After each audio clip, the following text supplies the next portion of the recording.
Well, this is the new AK space, huh? As Shakespeare said, stone walls do not a prison make.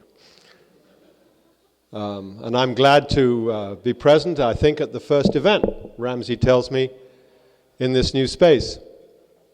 Of course, AK previously was in that beautiful building in the city with the lovely magnolia tree.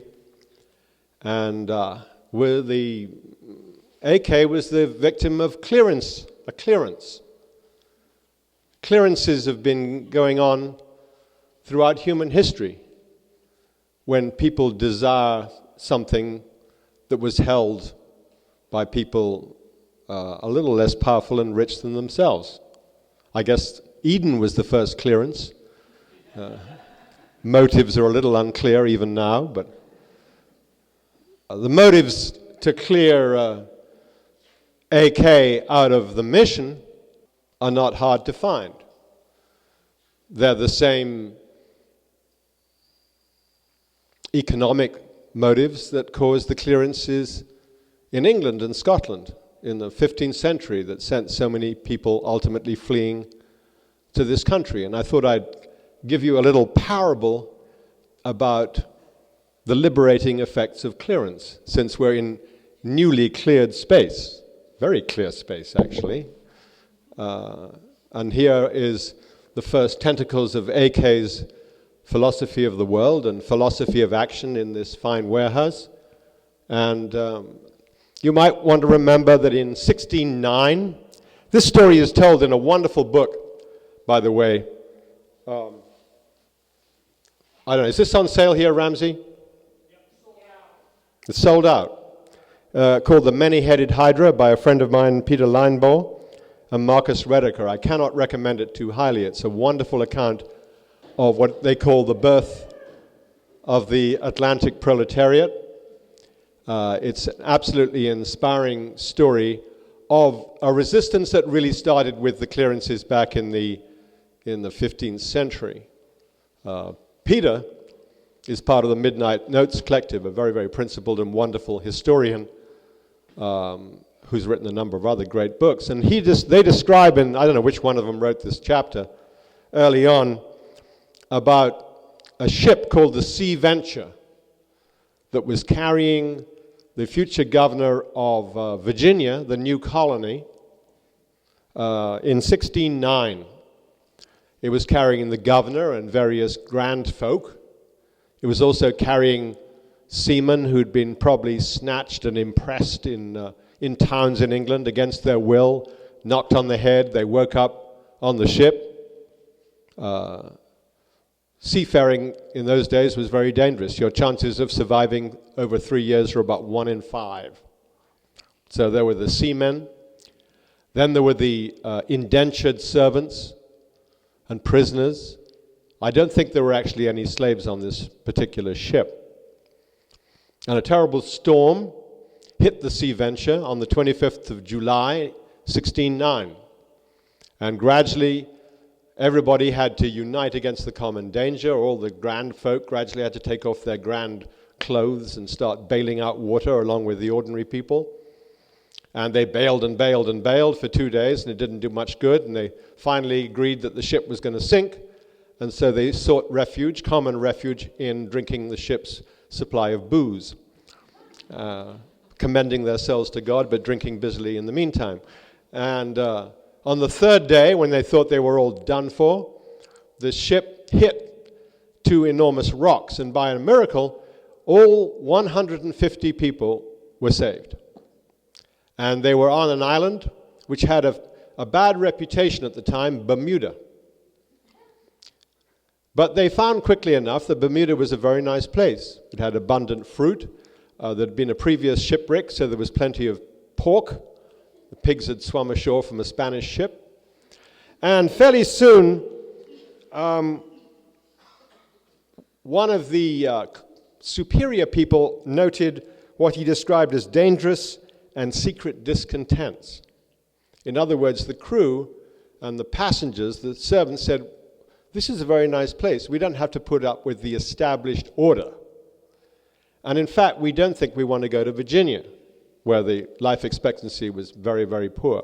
In fact, 3 other ships that were with the Sea Venture and didn't get caught in the storm got to Virginia, and out of 535 people after 2 years, 60 were left. So your chances in Virginia were not great. So there were these serious and dangerous discontents. The officers and the governor of Virginia tried to impose order. The underlings said, we don't want order. We can have a situation more or less of anarchy. They said, God has given plenty of abundance. Let's share it equally. Many of them fled into the woods and started a little kingdom of their own. Finally, the governor managed to put together a couple of boats, and they went off to Virginia, where most of them promptly died. The governor finally came back, and you'll be glad to hear, died of eating a surfeit of pork. And that was Bermuda, a symbol of rather successful insurgency. The first would-be colonists had landed in Bermuda and given birth to anarchy, the spirit of anarchy. Now, one of the shareholders in the Virginia company that had invested in this boat was William Shakespeare. And William Shakespeare wrote his own very partial, biased, and altogether rather disgusting account of the landing in his play, The Tempest, where you'll remember the uprising is now parodied in the figure of Caliban and his co-conspirators against the Mucky Mucks. So, that's a parable for you of what happens after clearances. That clearances can produce a renewal of energy. Clearances come from greed. Clearances come from desire of people to possess more and more property. But within that desire, they engender movement, they engender creativity. So I think we should wish the very best for Ramsey and his trusty colleagues in their new home.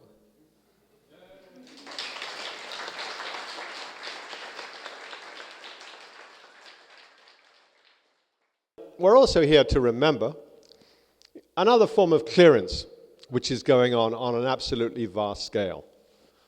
A kind of world clearance where the rich are literally, the possessing people are manipulating the entire space of the world and arranging it according to their economic and political imperatives, which are the accumulation of capital, the accumulation of property, the selling and buying of goods to their advantage, and so on and so forth.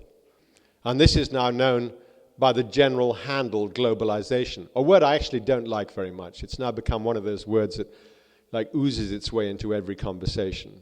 And I don't think it does much. It's always been I don't like boop words, glob.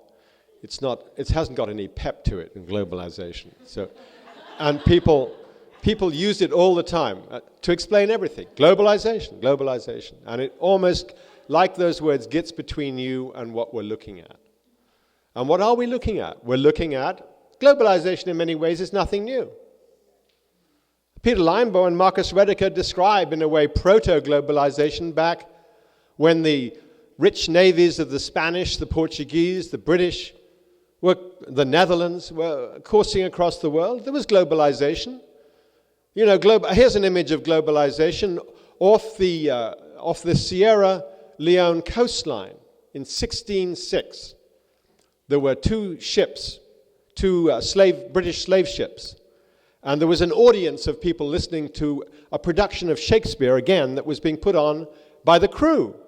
The crews were putting on productions of Richard II and Henry IV, Part 2. And the audience were the slavers, the African lords who were bringing slaves, and they were listening while Shakespeare was being translated to them by the king's interpreter. There's an image of globalization for you. 1605. So, globalization is absolutely nothing new. What is new now? Things that are not terribly interesting and exciting. People talk about rapidity of information. Means of repression, of course, are very ferocious if necessary, but the means of repression back then were very ferocious, more ferocious in some ways. Hard to say. Is it more ferocious now on the 17th of January when Bill Clinton was giving a posthumous Medal of Honor to Teddy Roosevelt. What a relief. Imagine. Weren't you all on tenterhooks, waiting?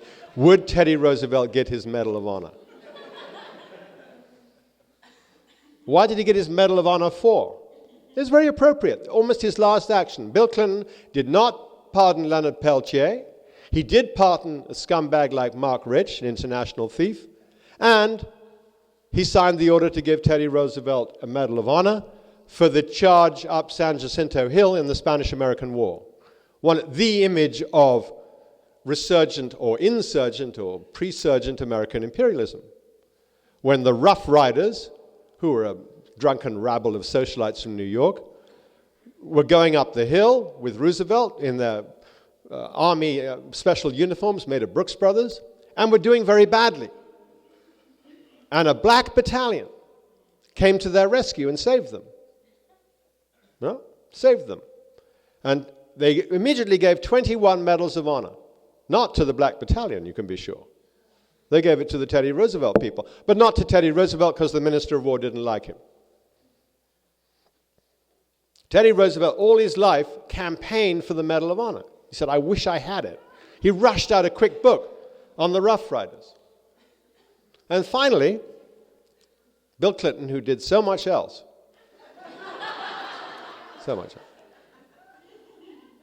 bethought himself to sign the order for Teddy Roosevelt to get his Medal of Honor. And so the shade of Teddy Roosevelt can now, strut a little prouder in the dungeons of hell or wherever he is.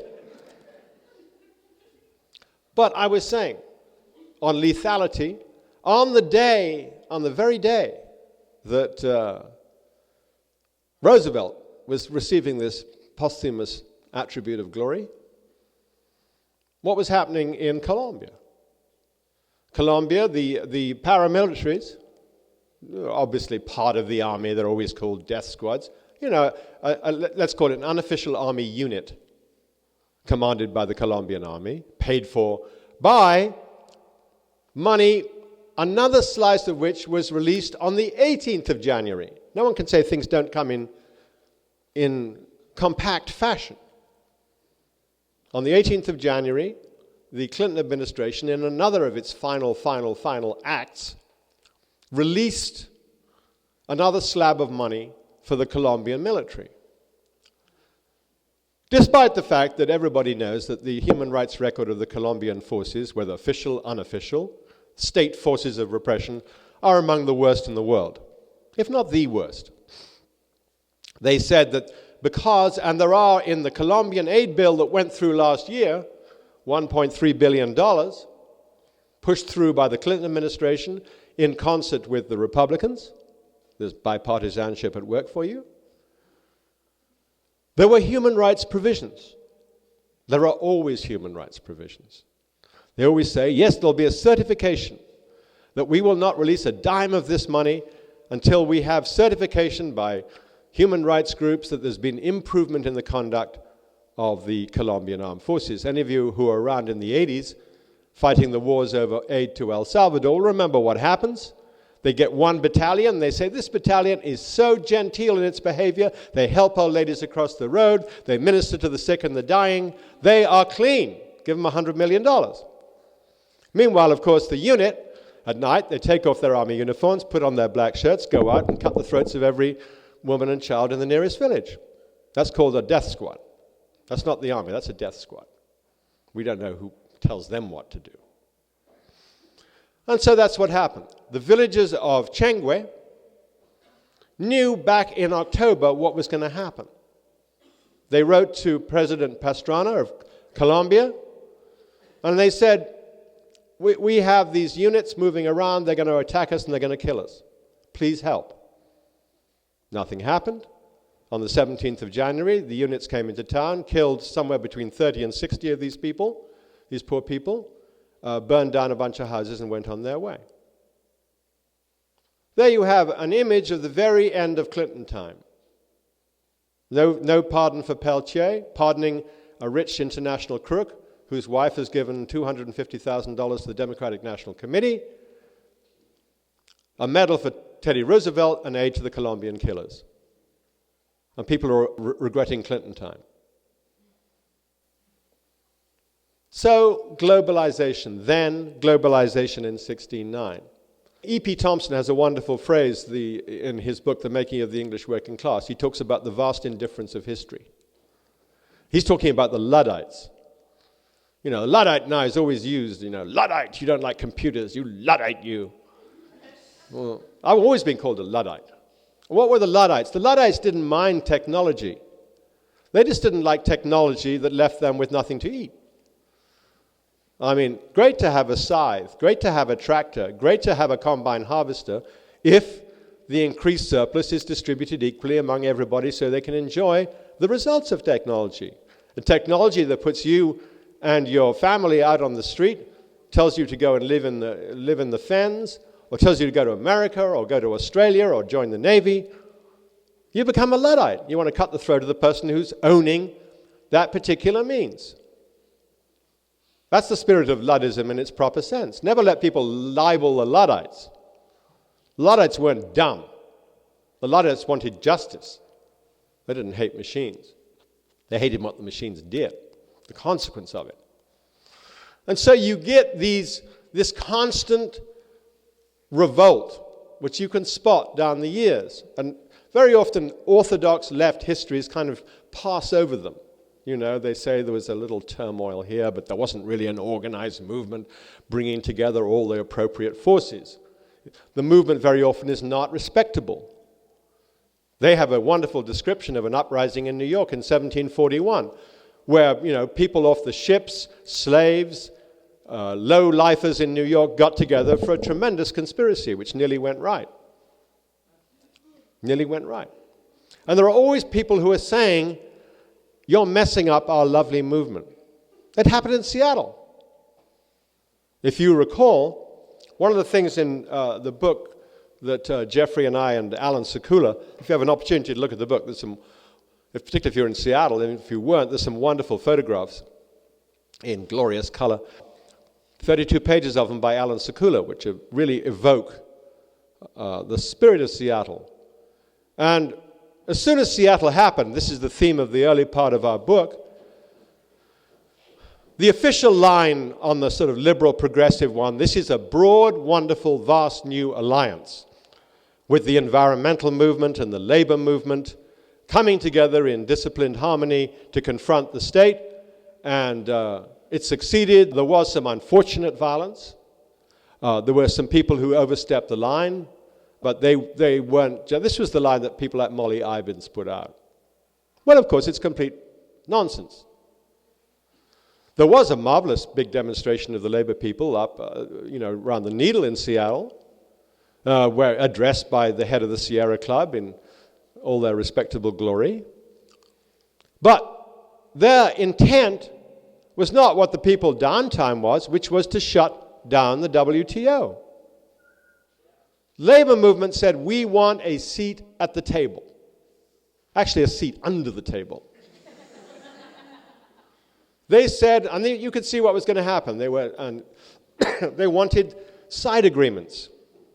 A side agreement is when you say, you have your foot on my neck, my face is in the dirt, I am anticipating intolerable pressure from the heel of your boot into the nape of my neck. The side agreement stipulates that you will not press until you actually fracture the vertebrae. You will release the pressure for a period of 20 minutes in the hour so that I can regain my composure before you press your boot down again with my face in the mud. That's a side agreement. That's a side agreement. And that's what the labor movement were prepared to settle for. In the months before, the local labor people in Seattle, they said, we can shut this mother down. We really can. And Sweeney and the AFL said, oh, no, you don't. We do not want it shut down. We want the movement to parade in dignity and then leave town. And if it had just been that, if there'd been no black bloc, no direct action network, no non-respectable elements downtown, what would have happened? A 30-second shot, if you're lucky, on the evening news, and that would have been it. But fortunately, it didn't happen like that. I sometimes say, you can take the ruling class by surprise once every 20 years. And they spend 19 years and 363 days getting their own back. I can remember May, June in 68, and wonderful. It was a festival. Everyone had a wonderful time, just like Seattle. It was a glorious victory, and everybody, all the leftists went away and wrote enormous programs of action, the spirit of 68. Actually, what we didn't realize, that was an end and not a beginning. That the great wave, which had been cresting in the 60s, had kind of reached its top point in 68, and it was going to go down. The importance of 68 was really as an image, as an inspiring moment. And you can draw lessons from Seattle up the wazoo, and they may be true and they may be not. The thing to do is savor the moment and remember it. Sometimes I'll go around. I remember I was in Hawaii talking to the liberation movement there, for nationality and nationhood.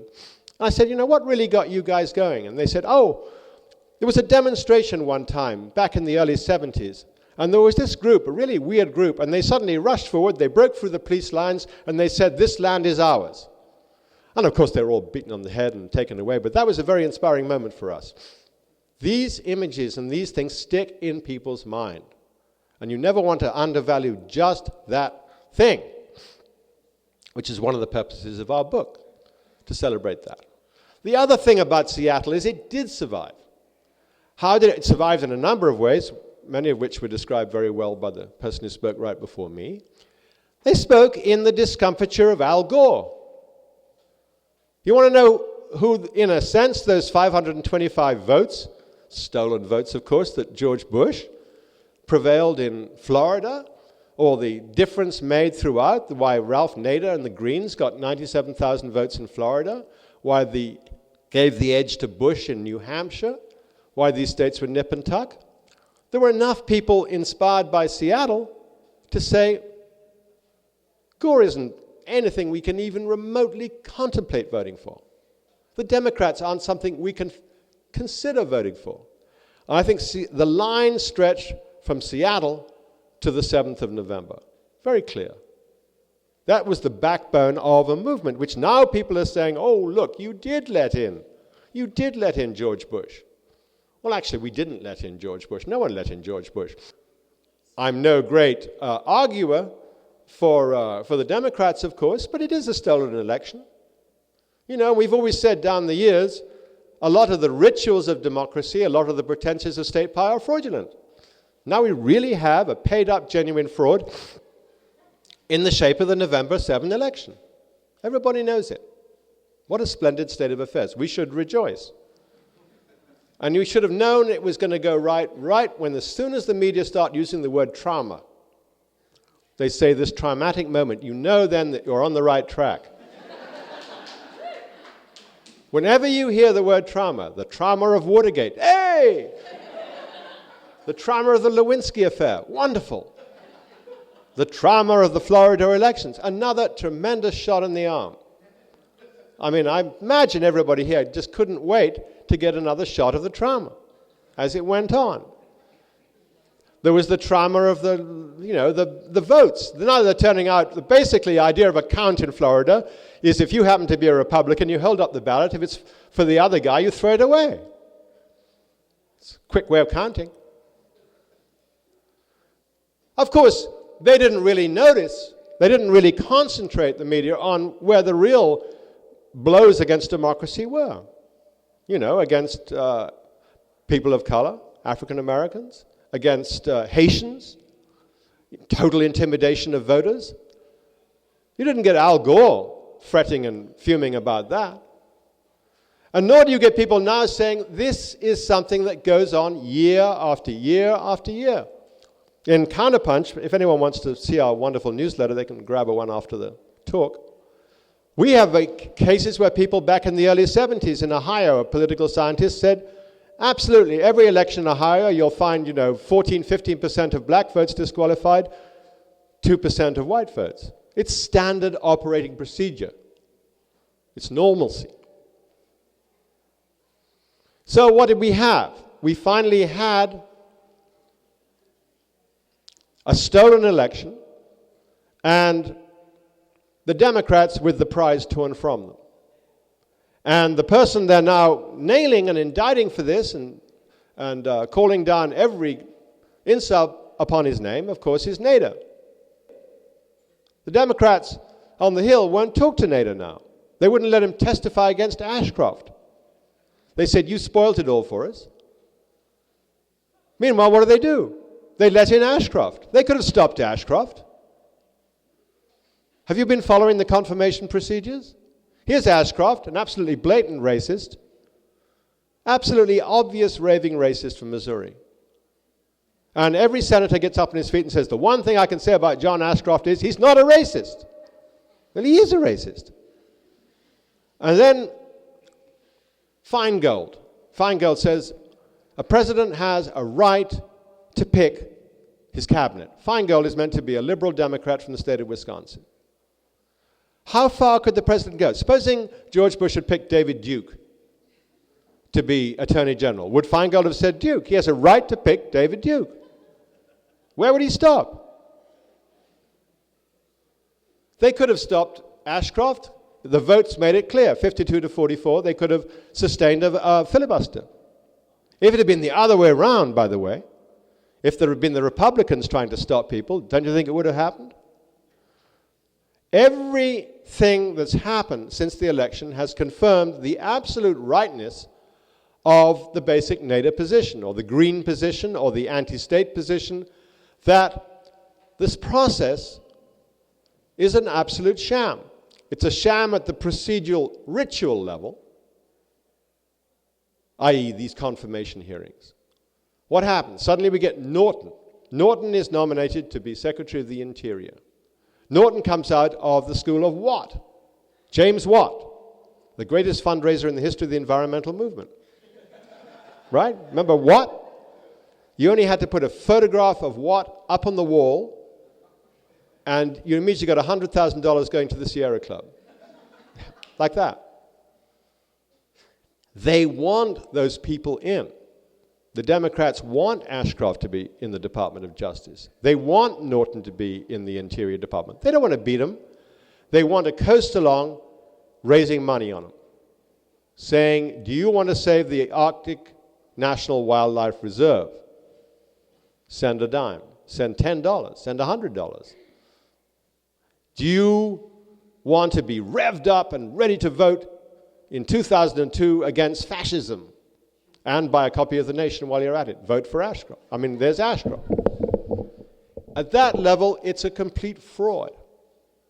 Absolute fraud, as the parting moments of the Clinton administration, which I described in partial detail at the start, would indicate. There's been no real serious opposition to any of George Bush's nominees. A little fuss over Ashcroft. Meanwhile, real monsters are going through. Tommy Thompson of Wisconsin, 4-term governor of Wisconsin, one of the most vicious welfare reforms in the country. Not a vote against him, I don't think. Not one. Norton, what? A handful of votes against. Veneman from California. Never was there such a bipartisan chorus of applause for Ann Veneman, the Secretary of Agriculture. Democrats fell over themselves praising Ann Veneman. Who is Ann Veneman? She's the former Secretary of Agriculture in the great state of California. Unless you're Rose Byrd, who was Jerry Brown's Secretary of Agriculture, and was a great Secretary of Agriculture, what are you if you're the Ag Secretary? You're the pawn and tool of the big ag interests. Who is Ann Veneman? She briefly represented Monsanto and Calgene in biotech. The only thing you can say about Ann Veneman is she's completely indistinguishable from her predecessor, Dan Glickman. How many of you react to the name Glickman? A lot of clicks in it, but he was the Democrats' Secretary of Agriculture. There is absolutely no difference. In the dark, you couldn't tell them apart at all. So we're in this period now, this transitional period, when basically even a man like J.K. Galbraith, 93 years old, archetypal, comfortable, liberal Democrat, is referring to a coup d'etat, referring to one-party corporate rule, and calling for resistance. I think most people are completely disenchanted with the process, and what the Democrats think they're doing in this behavior, I do not know. And it's not really for us to worry, us to feel complacent that our analysis is being glowingly vindicated. Sometimes my analysis is glowingly not vindicated. You just press on and pay no attention. What about us? What can we look forward to in the months and years ahead? Where are our battles? Our battles are where they were. Same old battles. Right near the end of the Clinton administration, what happened? They made it, we mentioned a few battlegrounds, like low-watt radio. I see Steve Dunifer is here. You maybe want to say a few words afterwards. What happened with low-watt radio is, of course, the National Association of Broadcasters finally got their stipulations through. That will make it impossible, I think, unless you're in the middle of the Great Basin in the 300 miles from anywhere, to have a low-watt station and be legal. That is an absolutely basic democratic right, the right for access to the airwaves. And I think probably would be good if Steve felt like saying a few words afterwards, how is that fight going to go? How many people are going to start up stations? How much resistance will there be to the FCC, which is now run by Colin Powell's son, Michael Powell, who was always a particularly reactionary element of the board of the FCC. We've got the bipartisanship on Colombia, which has come up already a few times this evening. We all know how Colombia is going to go in the years down the road. There's going to be the declarations of a reformed Colombian army. They're going to be the usual stirring cries of victory. What's actually happening on the ground? These units are moving in, murdering and massacring. Meanwhile, they're fumigating, as they put it, the coca and poppy fields, bankrupting peasants who've got no other means of subsistence, since legal crops they can't get a dime for on the international markets. You've got the likelihood of a downturn in the national and the international economy, where all of that act of flotation that happened in Clinton time, when the economy didn't benefit the bottom third, and not much even the bottom half, and not much even the bottom 70%, but immensely the top 30%, as the air goes out of the economy, a lot of chickens are going to come home to roost. What's going to happen to all those people who are kicked off the welfare rolls? What's going to happen when there are no safety nets? What's going to happen to all these people? Where is the organization? Is faith-based charity going to take up all that slack? There are some wonderful faith-based groups. I mean, I think of the role of, Catholic Action against the Iraqi sanctions, a great role. But a lot of faith, but you can guarantee one thing, in about 2 years down the road, when all the scandals come home to roost, where it turns out half the faith-based groups have been stealing the money. That's the great thing about Christians.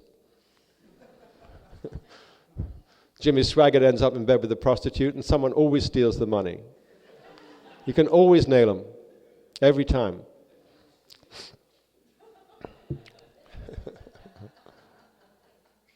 I mean, what is faith-based half the time? You know, if you're a recovering addict and someone's shouting, "Take Jesus into your life," acknowledge the existence of a higher power, otherwise we won't give you any treatment. That's all faith-based stuff is all about. So you've got that possibility. What's going to happen to all those people at the bottom end if the economy starts subsiding? And then you have the crises that are growing in area after area by the sheer behavior of the system. Take something as simple as food. Right now, you know, Germans who don't dare buy sausage. You know, the German not daring to buy sausage is a very serious situation. Much bigger than the end of the Third Reich, you know. No sausage, that's bad. Why? They don't dare to eat it because of mad cow disease. Same with the French. And the concerns back when people in the 60s, if you talked about pure food, you were thought to be pretty much of a hippie kook. You know, organic food was pretty much of a sideline. You went into a store and the organic bin was all the really ugly vegetables that they couldn't sort of pretend were properly formed. They'd throw them into a separate bin and call them organic. I knew a farmer down south, further south. He said that was it. You were sorting through, oh, boom, organic. That was you know, the really knobbly potatoes, the carrots that had three things sticking out at the bottom. That was organic food. I mean, it was just as disgusting as the corporate. I mean, it wasn't organic in any proper sense of the word. But gradually, organic came along and crept along and got bigger and bigger and bigger and bigger. As you all know, you go to half the food stores in the country, and there's now an organic section, and the prices aren't so bad. Of course, they've reclassified organic, Dan Glickman, Ms. Veneman's predecessor, so that they've downgraded organic. Organic now means irradiated and incredibly dangerous, but another battle to have. But the war on food is a huge war. Everybody eats. Almost everybody, I suppose, some people. My father didn't eat at Complan all his life, but that was a sideline. Whiskey and Complan. Think of all the battles that can be had, are being had, and should be had on something as basic as food. Irradiated food. The nuclear industry finally got its way in the Clinton time. There used to be a thing called the Delaney Clause. The food industry hated the Delaney Clause. It was a stipulation that there could be no carcinogenic element in any processed food. It was the law of the land. The food industry fought against it for 30 years. In the Clinton time, they finally signed it away. They said, all right, it can be a little bit carcinogenic. Cost-benefit analysis. They say if 5 people out of 100,000 die of cancer eating ALAR-treated apples, that's the price of progress. And then it's 5, and it'll be 10, 20, and they'll broker it out. But can you imagine what's going to happen when mad cow finally does erupt, which it surely will in this country?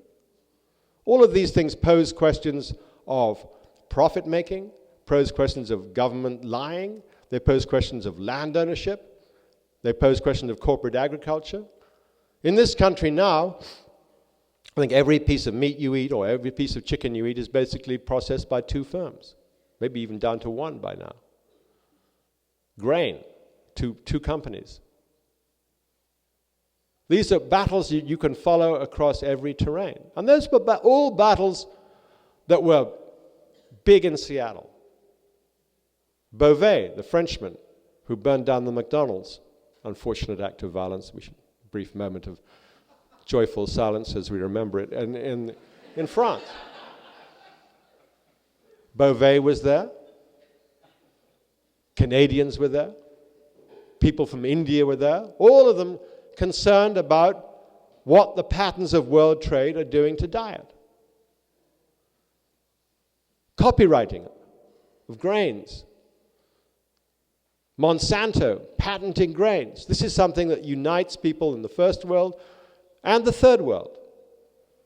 The grains that produce the hard wheat of Canada were laboriously bred by generations of Indian peasants. There they are up in Canada now being patented. These are fights that you really can fight wherever you are in the world. You know, you can frighten the ruling class and surprise them about once every 20 years. And Seattle caught the ruling class by surprise. You know, they just didn't expect it, and they fucked up big time. And they kind of expected it, but they didn't expect it. And they lost control, and it all worked. You know, and people think, God, we can do it again and again. We can shut down something like the World Trade Organization. Reminded me a little bit of 1968 in Paris, and people on the left wrote long essays, the spirit of 68 will be with us. Well, the ruling class kind of notices when they fucked up. And they have lots of meetings saying, how did we fuck up? And the National Security Council rings up the head of the FBI and said, you fucked up. And the head of the FBI says to the head of the Red Squad, or the anti-terrorist squad, or whatever they call it, you fucked up.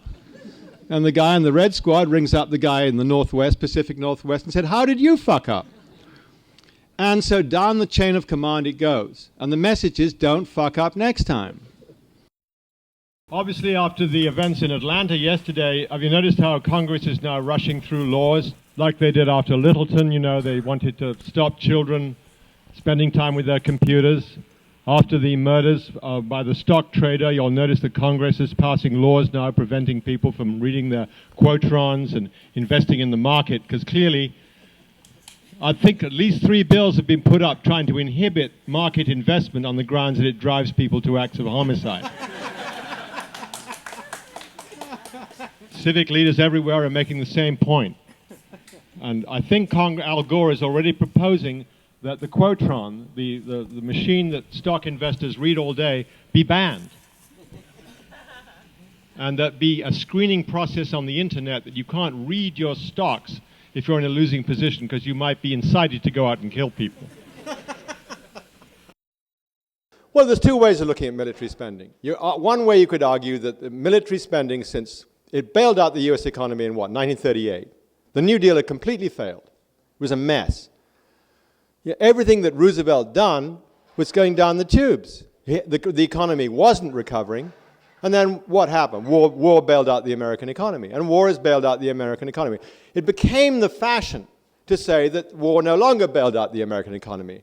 And now Amazon.com was bailing out the American economy. But it's not true. Amazon.com isn't bailing out the American economy. I mean, it may be helping the American economy, maybe not helping the American economy. But the fundamental ballast to the American economy is military spending. That's always been true. Now, then you have to say, what other way? The liberals used to say, good guys used to say, put all the money into buses and Amtrak. You know, I mean, a lot of people said railways, infrastructure, buses, public transportation, public health. And that's true in the sense of a moral incentive, but I don't know if it would work economically, how much value added. I mean, you'd have to have a real economic argument. Could you do that without having absolutely wholesale redistribution and a whole different economic system? I don't think so. I mean, I think you could have an economic system totally different, where you didn't have to bail out the economy by making a 1,000,000-mile-long pipe to blow a peanut at a grapefruit. There's another way, you know? And that would be our way. But what you can't do is say, we could tweak it a little bit. I don't think you can tweak it a little bit. This system has real inertial forces that have been going on for years and years. You're absolutely right. I'm sure half the people who vote through Star Wars know perfectly well it's an absolutely demented scheme. Although Republicans, you know, I think the left has global warming, the Republicans have shield defense. They're both like things that they really like, are very dear to them. They're both... Global warming is supposedly going to finish everything off, and shield defense is supposedly going to save everything. They're both like larger visions of things, if you like. I happen to think both are absolute nonsense, but that's a different way. But what you can't do is with military spending saying we won't have the F-22, we won't have 4 aircraft carriers, we won't have this, and we'll have a few more schools, and etc., and everything will be tickety-boo. It won't, I don't think. That's my view. And I think the left has always been very wimpy. Liberals, it's like they argue about weapons that don't work. I mean, good. I hope they don't work. Are we meant to be arguing about a weapon that does work? At last, a weapon that works? No, we want to say, if possible, make all guns with a barrel that you say, you know, is curling like that. You say, it's a new way of recycling, or whatever plan you have. All right, militarizing space. Let's... Actually, I'm not a... shield defense, let them do it. Much better than, if they want to waste their money thinking they can zap someone from a platform in outer space or interrupt a missile, they can't, it'll never happen. Do you know that they've been doing versions of Star Wars since 1964? 1964, electronic warfare, the whole missile defense system got off the ground. You know, trying to hit a missile with another missile. And it's been going strong under various names ever since. Now, is war in space? They're all worried about war in space. Let them do it. I think the war in Colombia is serious. There, it's happening. It's going to get wider. I don't particularly care about the space thing. If Bush wants to do it, fine, let him do it. The Russians should say, go do it, waste your money on, who cares? You know, you may think that's an excessively cynical position. They're going to spend money on the military and let them do it up there. The more money they put up next to Mars, the less money maybe they'll put next to Bogota. What is a drug war? A drug war is commonly understood by the mainstream press as an unrelenting war against drugs to stop people taking them. It's not really true. Drug wars in the 19th century were obviously wars to make people accept drugs, as in China, where the British attacked China to make them accept opium. Drug wars are excuses for overseas intervention. And this is where I come to a point that's relevant today. We are in the wake of a war against Serbia, conducted allegedly for humanitarian reasons. Chomsky wrote a pretty good piece saying if you're going to adopt the humanitarian standard, you have to look at what the US government's been supporting. And there is no more terrible series of bloodshed, no more unrelenting massacre of labor organizers, peasants, people struggling for social justice than in Colombia. At this very minute, the US is cranking up for a major intervention in Colombia. It is shuttling arms to the Colombian regime. It has said that there can be no diplomacy with the FARC, with the insurgents, who are, as some of you may know, doing very well. It is throwing everything into this. It is, if you like, we are back as we were in the very early 60s with Vietnam. This is an intervention that's attracting very little attention. The other day, some of you may have read that a US spy plane went down. A spy plane that was causing significant damage to the insurgents. A drug war is fought internationally as an excuse to put down social justice movements.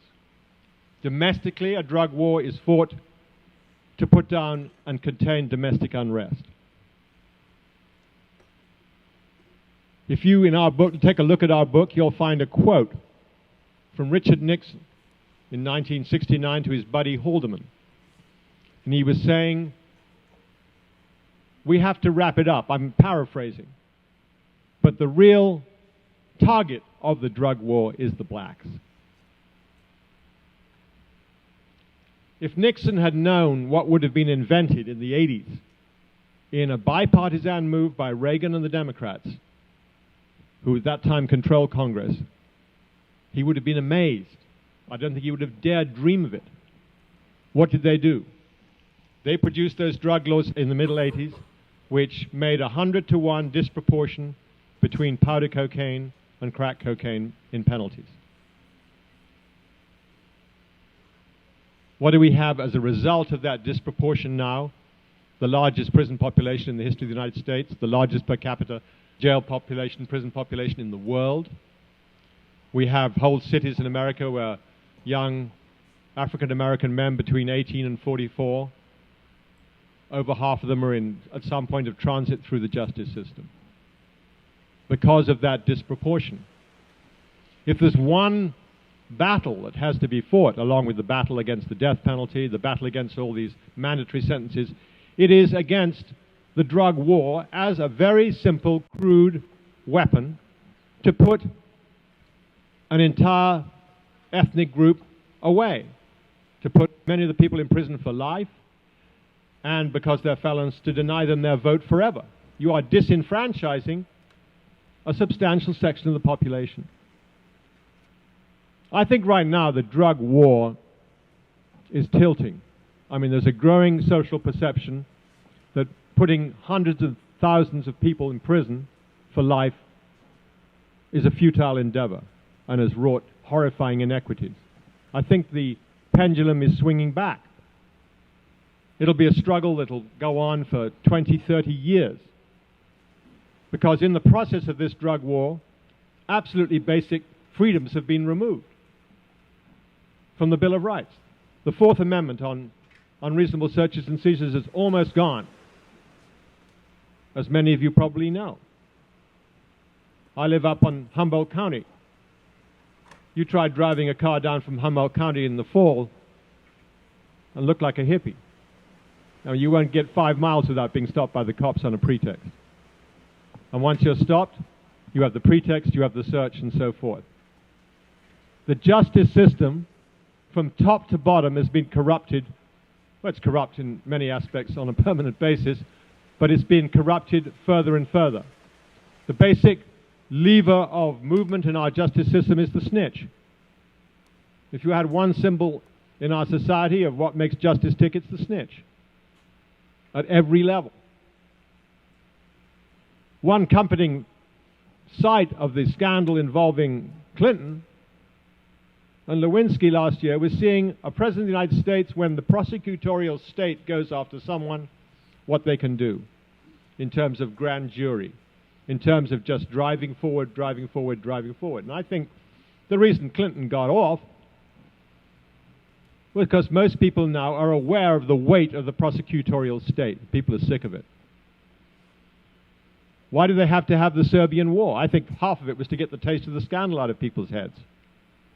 Because the entire weight of the establishment was saying, Clinton was caught with Lewinsky, he has to go. Most ordinary people said, no, he doesn't. So it was a popular triumph in support of an unspeakable asshole, it has to be said. But win a little, lose a little, you know? They asked me what I wanted to call the talk, and I said, well, why don't you call it Can Anything Good Come Out of This? Which might seem to be counterintuitive, because everything that starts with the horrible deaths of those poor people on September 11 looks bad. I'll give you a little something that's good. They've stopped crop dusters.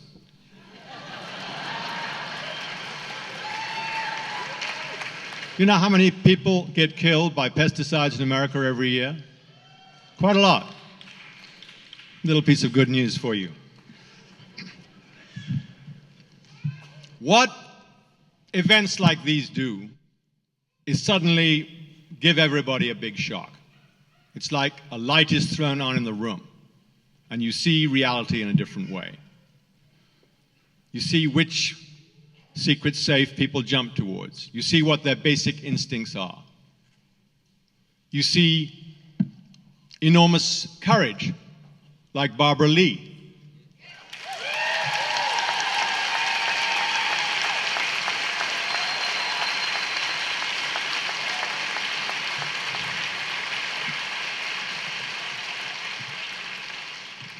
And you see, I think at all levels, an active resistance to curtailment of civil liberties as proposed by Ashcroft, which Christian Parenti will talk about,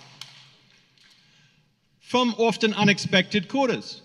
One of the most right-wing members of Congress, Bob Barr, has said, I am seeing this administration, the Department of Justice, using the excuse of this emergency to bring out all the assaults on the Bill of Rights that they've been trying to do for the last few years. That's Bob Barr. The left isn't totally alone on this. Tolerance.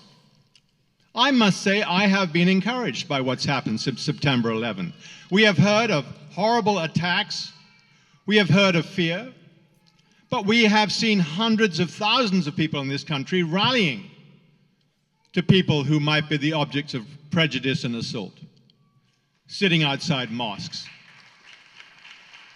marching in solidarity. That is a good thing, and it shows that all the efforts in the last few years of multiculturalism, of preaching tolerance and ethnic diversity, they have created a real current in this country, and it should not be underestimated.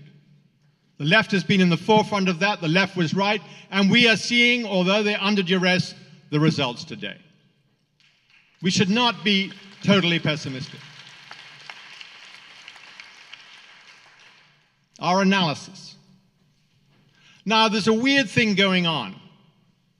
partly proposed by a colleague of mine writing in The Nation, Christopher Hitchens. He says it is wrong, somehow he seems to be saying, it is wrong to look at history. It is wrong to look at the history of the past century. You don't have to exonerate the appalling deeds of Osama bin Laden and his associates, if it be Osama bin Laden. To say who brought this down, who contributed to this, a number of factors. We have to look at history, and for someone like Hitchens to attack Chomsky, as he's done in The Nation, saying he is somehow soft on fascism because people try and read history is an outrage, an absolute outrage.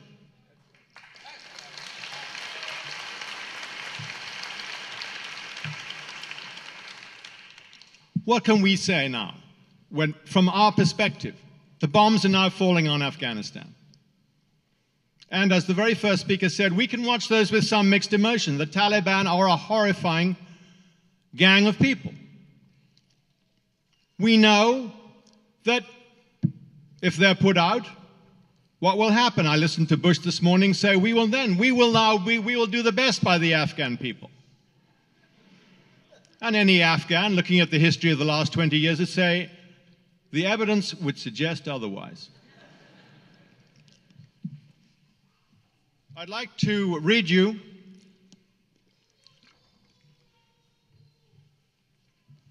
from a State Department memo written in 1978. There had been a coup in Afghanistan, not spurred from the outside, a communist coup. And Taraki, the early leadership, did try and install some reforms.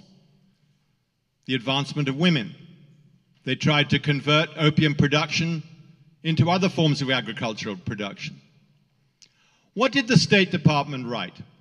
By the way, the document from which I'm about to read was pieced together by Iranian students who took over the US Embassy in Tehran at the end of '78.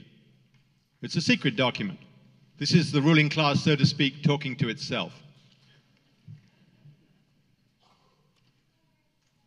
The United States' larger interest would be served by the demise of the Taraki Amin regime, despite whatever setbacks this might mean for future social and economic reform in Afghanistan.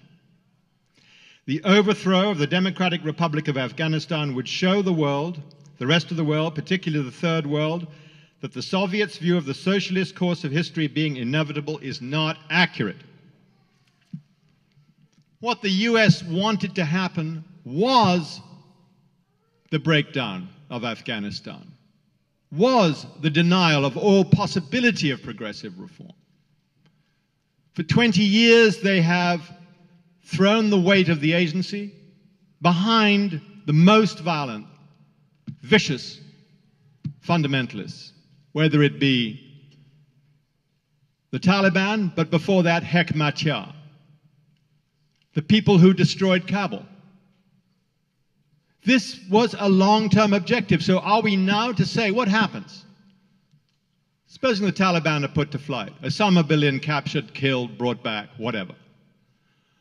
What do they want in Afghanistan? They don't want to see a progressive regime. Does Pakistan want to see a progressive regime? Of course it doesn't. In the same way, did the US and its allies want a progressive regime in Iraq? No. At the end of '91. They wanted Saddam Hussein. Best of all would have been a Saddam Hussein, not actually Saddam Hussein. They didn't get that, so they left him alone. And the people of Iraq paid the price. That is the lesson. I totally sympathize with what the first speaker said, but my heart is heavy because we know from the very first words, what did we hear this morning? I heard the lights have gone off in Kabul. What does that mean? It means the yet famous attack on infrastructure, whatever pathetic infrastructure is left in Afghanistan. That means deprivation and misery, even more misery for ordinary people, on a long-term basis.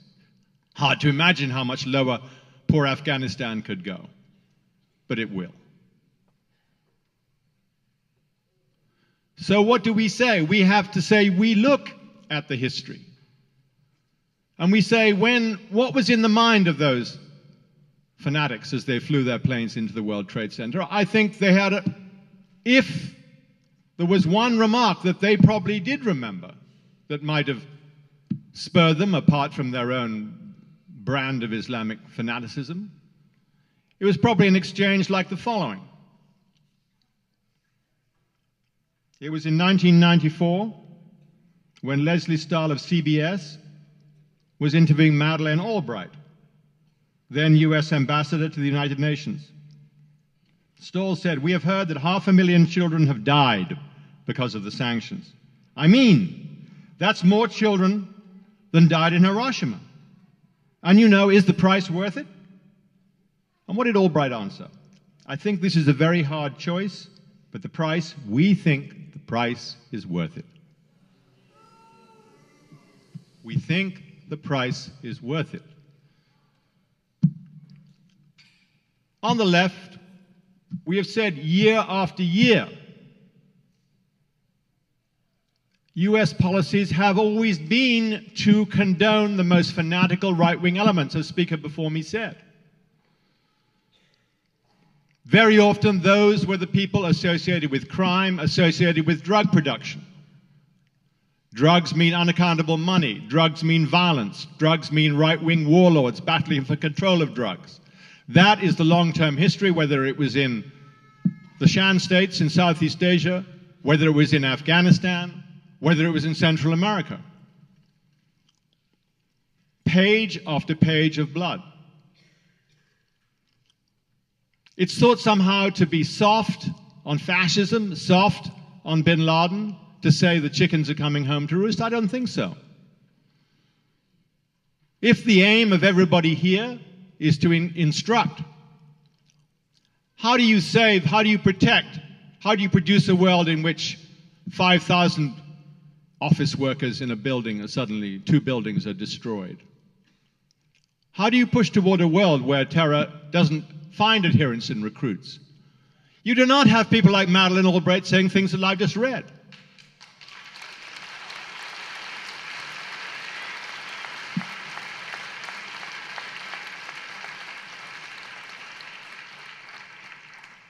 What have we seen if we look back on the last 50 years? In the middle 50s in Iran, there was the Mossadegh regime was trying to introduce reforms in Iran. What happened? The CIA engineered a coup. Mossadegh went down, the Shah came in. What followed from the Shah in the end? The Ayatollah Khomeini. In Iraq, you had the Qasim regime, overthrown by the CIA's man of the time, Saddam Hussein. What did we have in Afghanistan? We had the CIA saying to the Saudis, you must send a prince to Afghanistan to lead the Mujj. The princes were too occupied with their pleasant life to go. So they sent bin Laden. That's how bin Laden got to Afghanistan. He was the creature of the Pakistanis and of the Central Intelligence Agency. So when we look at what's going on now, of course, we deplore, we're horrified by what happened on September 11th. But it is absolutely necessary to say, if there is no justice for Palestinians, if there is a continued denial of aspirations of third world people, if you rush towards a global police state, if you start saying, every country now, look at them, the Russians are saying, sure, we'll support the war against terrorism if you let us have a free hand with the Chechens. Or the Indians say, sure, we'll fight against terrorism, let us have a free hand with the Kashmiris. China said, sure, we'll battle it, let's continue the oppression of Tibet. Every state has its own agenda. Now Pakistan is welcomed in. Come in, the nuclear club. Good, of course you can have your nuclear weapons. That's what this crisis is exposing, is what the realities of the world game are. And we can say, from where we stand, we told you you were heading in that direction. Your system was calculated to engender barbarism, and barbarism is what you've got, and you're going to fight it with more barbarism. We stand aside from that.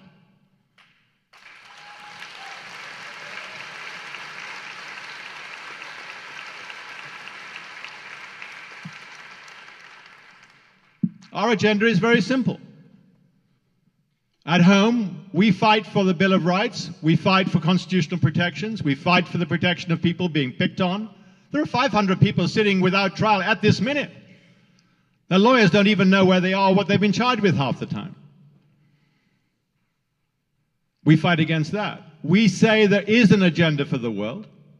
You can't say, don't bring up this stuff now. Oh no, that proves that you're soft on fascism. We say, you're the ones who are soft on fascism. Mostly you are fascists.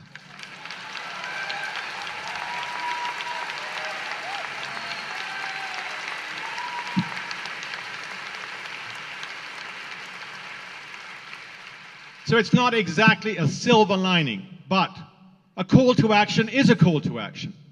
When the light goes on in the room, we look around and we know where we are and what we should do. Thank you.